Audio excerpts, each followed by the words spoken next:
Orang yang punya akal karena sadar ini wilayah Allah, semua milik Tuhan. Itu dia tiap hari berpikir, besok Allah akan melakukan apa terhadap dunia ini.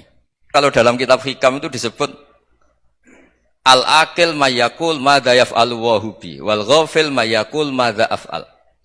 Kamu merencanakan suatu mau plesir ternyata gempa. Mau wisata ke Rusia ternyata perang. Kamu tidak pernah tahu apa yang akan terjadi besok. Wa ma tadri nafsum madza taksibu ghada. Tapi anda semua kita ini sering punya jadwal permanen. Makanya saya kalau diundang siapa saja, isane takdir. Yang jelas Gus ini acara penting. Ya masih acara penting nak pangeran ngersakno apa piye? Kok ape dadi pangeran? Kamu kok mau jadi Tuhan? Itu kadang ya kiai. Penting Gus acara ini jenengan harus memastikan bisa. Loh kamu itu yang ngajarin tauhid, sesuatu itu biadillah kok bilang-bilang apa pasti. Kalau maksa terus tak tobatkan loh kamu kata saya itu. Ya kalau gitu Gus bilang insyaallah. Wah itu hati saya, fisik saya, roh saya sudah bilang insya Allah. Tidak usah kamu latih kata saya. Nah hal-hal tauhid keseharian itu gampang sebetulnya. Wal ghafil yaqulu madza af'al. Tapi orang yang lupa Allah dia setiap hari bilang besok apa? Kita bisa melakukan apa? Seakan-akan dia itu aktor, dia penting, dia subjek permanen dia. Padahal kita ini hanya objek kehendak Allah Subhanahu wa taala.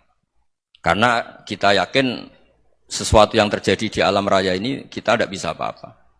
Makanya saya sering ngaji, sering bilang saya. Ketika Anda mensifati Allah, Dia yang menghidupkan. Sudah itu tanamkan sehingga ketika kita mati santai saja. Kenapa santai? Allah punya cara menghidupkan kita. Zaman kita hidup juga gak tahu caranya ngelola jantung, ngelola paru-paru. Kamu juga gak tahu ngelola oksigen yang tidak beracun, tidak ngandung polusi. Tahu-tahu hidup. Gak ingin tua ya tahu-tahu tua, gak ingin mati tahu-tahu mati. Selama ini kita hidup juga gak tahu apa sebetulnya. Hanya gaya tok, punya jadwal, punya planning. Kalau kamu bisa menentukan pilihan Anda, pasti Anda istrinya cantik, 4 neriman semua, kona'ah semua. Nyatanya enggak kan? Ada 1 jelek, cerewet. Oh itu kan, nyatanya enggak bisa apa-apa Anda kan? Dan kamu bawa mati lagi. Nah, itu kan. Istri Anda juga gitu, punya keinginan, punya suami yang ganteng, yang jabat, yang neriman, yang enggak poligami. Ya enggak kesampaian juga. Kalau kita ngitung tingkat kegagalan kita itu gagal terus. Ya kan? Nah, terus ingat Allah, madza yaf'alu wahu bi. Orang yang punya akal selalu berpikir Allah itu menghendaki apa terhadap saya. Loh sama-sama orang itu. Ngelihat orang yang serius, itu kata Anda itu pemikir berat, serius. Senang punya tokoh yang merengut karena kamu anggap serius. Tapi sebagian orang nganggap orang yang serius itu wong merengut, wong masam, wong muka kok ditekuk. Jadi sama itu hati ya muqallibal qulub tsabbit qalbi ala dini, karena kita enggak tahu cara berpikir kita tentang orang lain, tentang sekeliling kita. Misalnya kita orang baik yang jenis ngrumat fakir miskin. Ada orang bangun masjid mewah itu janggal.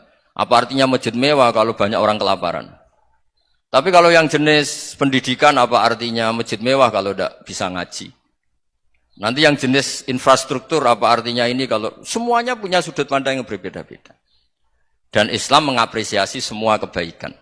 Tapi katakan semua kebaikan itu adalah kehendak Allah Subhanahu wa taala. Karena apapun baik Anda itu pakai fasilitas yang diberikan oleh Allah Subhanahu wa taala. Sehingga ini yang disebut qulillah tsumma darhum fi khawdihim yal'abun.